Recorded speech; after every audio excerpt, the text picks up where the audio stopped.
Hello বন্ধুরা, welcome to Sharmi's kitchen. আজকে আবার একটি রেসিপি আপনাদের সাথে শেয়ার করতে চলে আসলাম। Restaurant style chicken cashew nut salad. ভিডিওটি ভালো লাগলে লাইক কমেন্ট শেয়ার করবেন, চ্যানেলটি সাবস্ক্রাইব করতে ভুলবেন না। আমার ফেসবুক পেজ আর ইনস্টাগ্রাম ফলো করে দেবেন। আমার একটি ব্লগ চ্যানেল আছে, তার লিঙ্ক আমি ডিসক্রিপশানে দিয়ে দেবো। আপনারা চ্যানেলটি ঘুরে এসে ভালো লাগলে সাবস্ক্রাইব করে দিয়ে আমাকে এগিয়ে যেতে সাহায্য করবেন। চলুন দেখে নিই কীভাবে তৈরি করছি আমি চিকেন ক্যাশিউ নাট স্যালাড। আমি এখানে চিকেন নিয়েছি, ব্রেস্টের পিস নিয়ে ছোট ছোট টুকরো করে কেটে রেখে দিয়েছি, ভালো করে ধুয়ে রেখেছি। এবার আমি এটা ম্যারিনেট করে নেব।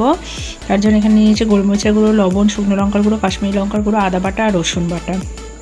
আর লাগবে একটা ডিম, সয়া সস লাগবে, আর লাগবে এখানে কর্নফ্লাওয়ার আর ভিনিগার লাগবে। সব কিছু আমি এবার চিকেনের মধ্যে দিয়ে দেবো, দিয়ে ভালো করে ম্যারিনেট করে আমি এটা 1 ঘন্টা মতো রেখে দেবো।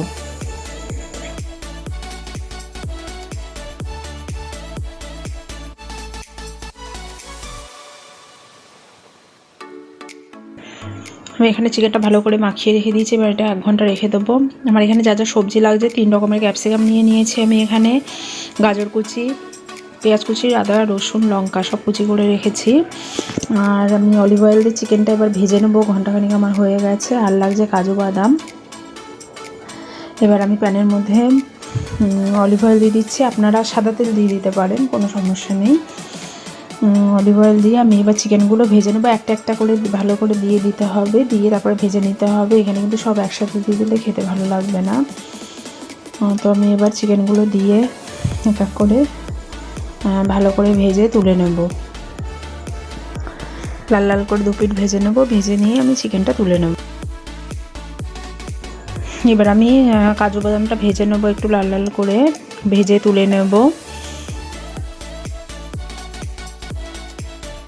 আমি এখানে কাজু বাদামগুলো লাল লাল করে ভেজে তুলে নিয়েছি। এবার একই তেলের মধ্যে আমি পেঁয়াজ, আদা রসুন লঙ্কা সব কিছু দিয়ে দেবো, দিয়ে একটু ভেজে নেবো। হাই ফ্লেমেই ভাজতে হবে, লো হিটে করলে কিন্তু এগুলো নরম হয়ে যাবে, খেতে অতটা ভালো লাগবে না। তারপরে এর মধ্যে আমি গাজর দিয়ে দেবো। প্রথমে গাজরটা যেহেতু একটু শক্ত, প্রথমে গাজরটা দিয়ে ভেজে নেব। এখানে সব সবজিগুলো আমি সরু সরু লম্বা লম্বা করে কেটে নিয়েছি। আমি গাজর দেওয়ার পরে এবার ক্যাপসিকামগুলো দেবো। আমি এখানে কিন্তু লঙ্কা কুচিটা দিইনি, প্রথমে দিলে বেশি ঝাল ঝাল হয়ে যাবে, ওটা আমি পরে দেব। তো গাজর ভাজা হয়ে গেলে তারপরে ক্যাপসিকামগুলো দিয়ে ভালো করে একটু ভেজে নেব। এখানে গাজরটা একটু নরম হয়ে আসলে আমি ক্যাপসিকামগুলো দিয়ে দেবো, দিয়ে এরপর একটু লবণ দিয়ে দেবো, দিয়ে ভালো করে এটা আমি ভাজতে থাকবো। তারপরে ভাজা হয়ে গেলে এর উপর দিয়ে আমি কাঁচা লঙ্কা কুচি দিয়ে দেবো, দিয়ে ভালো করে ভেজে নেব। আর একটা সস তৈরি করে নেব আমি একটা বোলের মধ্যে। সব কিছু দিয়ে এখানে আছে soya sauce, red chilli sauce, tomato sauce আর ভিনিগার, সব কিছু একটা বোলের মধ্যে নিয়ে আমি ভালো করে মিক্স করে নেব।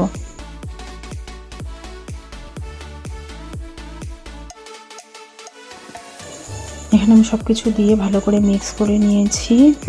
এবার আমি এই ক্যাপসিকামের ভিতরে দিয়ে দেবো গোলমরিচের গুঁড়ো, দিয়ে ভালো করে মিশিয়ে নেব। তারপরে এর মধ্যে আমি দিয়ে দেব সস দিয়ে ভালো করে মিশিয়ে নেব। তারপরে এর মধ্যে আমি ভেজে রাখা চিকেন আর কাজু বাদাম দিয়ে দেব, দিয়ে ভালো করে মিক্স করে নেব।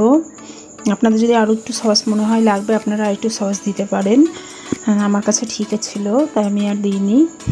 তো এগুলো এখন সব কিছু একসাথে ভালো করে মিক্স করে নেব। আমার এখানে লবণ মিষ্টি সব কিছু টেস্ট করে দেখা হয়ে গেছে, সব কিছু পারফেক্ট আছে। আমি গ্যাস থেকে এটা নামিয়ে নিয়েছি। এখন এই স্যালাডটা বানানোর জন্য আরও লাগছে আমার শসা কুচি, টমেটো কুচি আর লেবু। আমি এই প্যানের মধ্যে এগুলো সব দিয়ে দিচ্ছি, শসা কুচি, টমেটো কুচি, লেবুর রস। আপনারা অন্য কোনো মিক্সিং বোলের মধ্যে এটা নিয়ে করতে পারেন। দিয়ে ভালো করে মিশিয়ে নেব। মিশিয়ে নিয়ে আমি এটা সার্ভ করে দেবো। আমার কিন্তু রেডি হয়ে গেছে restaurant style cashew nut chicken salad. আমি এটা যে বাটির মধ্যে সার্ভ করব, উপর থেকে আমি একটু সেসমি সিড দিয়ে দেবো, সাদা সেসমি সিড। আপনারা এটা রুটি, পরোটা, ফ্রাইড রাইস যে কোনো কিছুর সাথেও খেতে পারেন বা শুধুও খেতে পারেন, খুবই ভালো লাগবে। ভিডিওটি ভালো লাগলে লাইক কমেন্ট শেয়ার করতে ভুলবেন না। আর আমার চ্যানেলটি অবশ্যই সাবস্ক্রাইব করে দেবেন, আমাকে এগিয়ে যেতে সাহায্য করবেন। আবার অন্য কোনো দিন অন্য কোনো ভিডিও নিয়ে চলে আসব। সবাই ভালো থাকবেন, ধন্যবাদ।